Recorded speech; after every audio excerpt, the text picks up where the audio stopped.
Moi, c'est Flore et je suis accessoiriste à l'Opéra de Lyon. C'est un métier qui se mène sur deux fronts. D'abord, c'est en partie un travail de réalisation dans un atelier. Donc, on réalise les accessoires qui vont jouer sur scène pendant l'opéra. Et c'est également aussi un travail au plateau.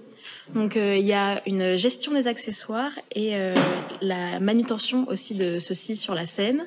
Et du coup, il y a tout un travail de placement, déplacement. On les suit et on les gère sur le plateau pendant le jeu, avant et après également. C'est un métier qui, d'abord, est un métier passion qu'on fait car on aime le spectacle vivant, on aime la culture et on a envie de participer de manière qualitative. Cependant, c'est un métier qui est très physique, à la fois à l'atelier, pour tous les domaines qu'on approche, que ce soit la menuiserie, la serrurerie, des choses qui sont quand même assez physiques, et également au plateau, dans la manutention des accessoires qui peuvent parfois être conséquents en nombre, en poids, et ça requiert une certaine vivacité mentale et des réflexes particuliers. Que ce soit dans la communication entre les secteurs, que ce soit aussi dans le fait qu'il faut être assez réactif pour trouver des solutions. C'est quelque chose qui est quand même physiquement et mentalement assez épuisant.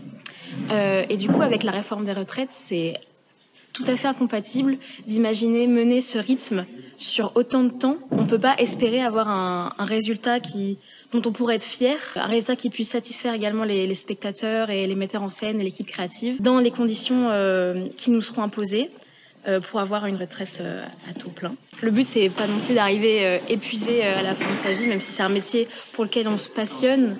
En s'étant investi autant, on peut aussi se poser la question de, humainement, comment est-ce qu'on arrive à la retraite à la fin de tout ça, en s'étant donné autant pour faire un travail de qualité qui ne le sera peut-être plus forcément après tant de temps.